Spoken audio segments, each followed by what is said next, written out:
Hello student, today we are beginning a new chapter of Visual Basic, chapter number 12, Visual Basic Statements and Loops. Now we know that in Visual Basic we generally create program, and this programming task can be a complex and complicated process. Why? Why is it a complex or a complicated process? Because we need to involve a number of steps in our programming, and most of the programs are built out of standard set of programming construct. That means whenever we are making a program, we have to follow the rules and regulations that are set up by the programming language. We need to follow each and every syntax for writing the program. The Visual Basic support three common programming constructs. Constructs means the way we create the program. So here Visual Basic gives us three constructs. Now what are these three constructs? First one, sequence. Second, selection. Third, repetition. What is the difference between all the three? Sequence refers to the ordered execution of statement. Sequence means that all the statements that you have written will go on in a sequence. They will follow a pattern. First step, second step, third step, fourth step, and so on. A pattern will be there. Selection is usually expressed with keyword such as if, then, else. Selection. Select means to choose. When we are not doing the things in a sequence, in a manner, rather we do the things according to our preferences. That will make up the selection. And usually the selection part of a program is indicated with the words like if, then, else. Next is the repetition. Repetition is what? Repetition is expressed with the keywords like for, next, do, loop.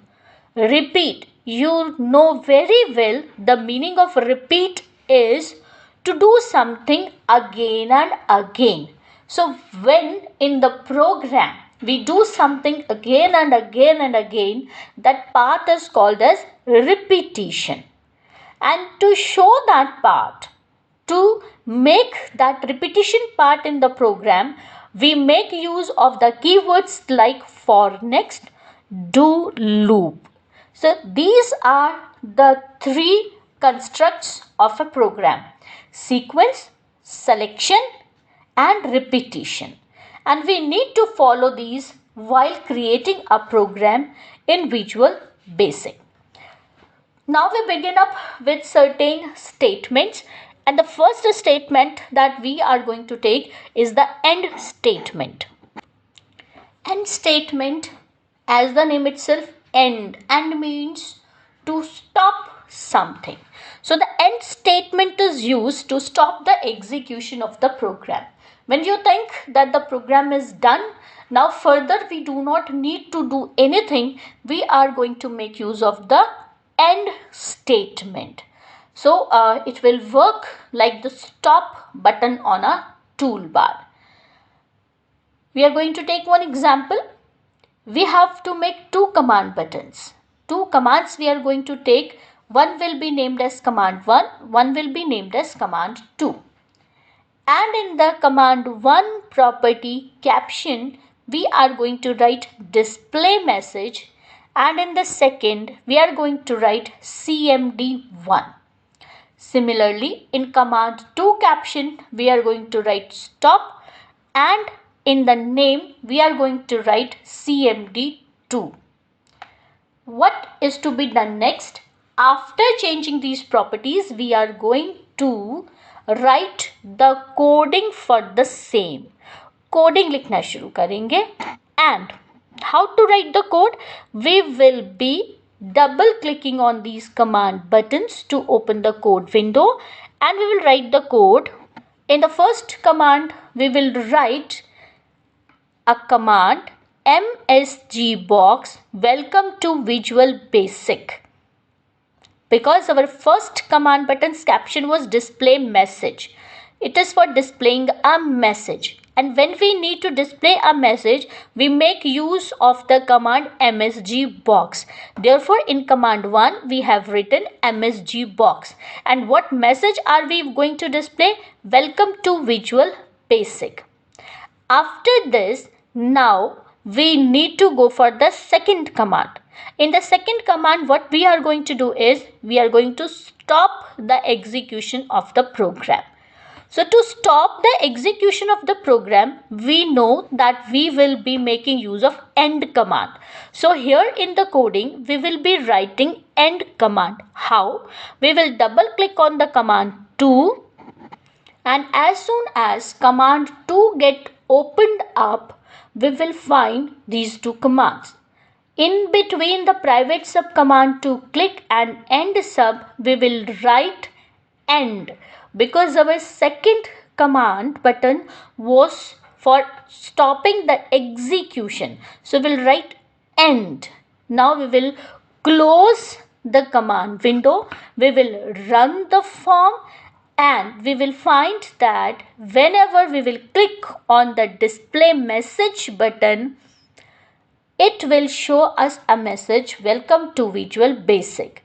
And if we will click on the second command button, then it will stop. It will end the execution because we have written end over here. Next, we move ahead with the separators. Separator means something which is going to separate. So separator which is going to distinguish. So here in the Visual Basic, to distinguish the statements, to separate the statements from one another, we are going to make use of three separators. The very first separator is underscore. Underscore is used for inserting any line break. If you need a line break, you can use the underscore separator. Next, we have semicolon. Semicolon is used with the print statement to separate the values from each other. With the print statement, with one print statement, we can give 2, 3, 4, 5, 6 values. And when you wish to separate these values, you will be using semicolon. Comma can be used as a separator again with the print statement. But the difference between the semicolon and the comma is that when you separate the things with the semicolon, the values will be separated without space between them. But if you will separate them with the comma, the values will be separated with the gap of approx 8 spaces, 8 characters. So as you can see here, we have used separator, print hello, then we have used semicolon friends. So this output will have no space between. Hello and friends will be written all together. They will not be showing any gap between. No space, no gap, because we have used hello friends. So your output will be like hello friends with no gap. Second, we have used print hello comma friends. So here we know that approx 8 spaces are given if we have separated something with comma. So now the output that we will get will be something like this: hello and approx 8 spaces, 1, 2, 3, 4, 5, 6, 7, 8 friends. This is the output that you will get with the comma. This is the output that you will get with the semicolon. So the difference, similarity is that both are used with the print statement, but the difference is that they are used when you need space, use comma. When you don't need space, use semicolon. So today we will be discussing only about the end statement and the separators. Next we will carry on in the another part. Thank you.